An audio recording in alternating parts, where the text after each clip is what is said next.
The ocean plastic crisis is certainly getting out of control. The ocean plastic problem really isn't just about the ocean. For starters, all of that plastic, 80% of it at least, is coming from land. So this is really a land problem. A lot of this is about trash. It's trash that is not collected or that escapes from our systems once it is collected.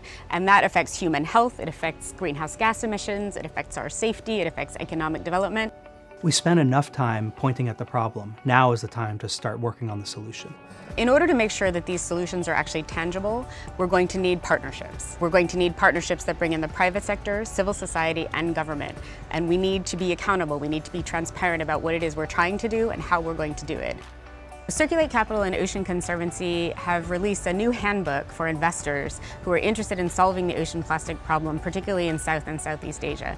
The handbook was written for a direct audience, institutional investors who are interested in deploying capital into waste and recycling in these countries, but don't have the experience or the basic information set to start to develop those strategies.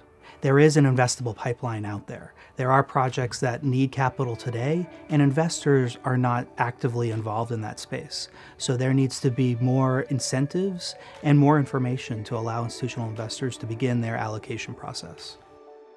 As you look to invest in the waste and recycling sector in these countries, the big question is, what is the end market? What can this waste product that currently ends up in the environment be made into?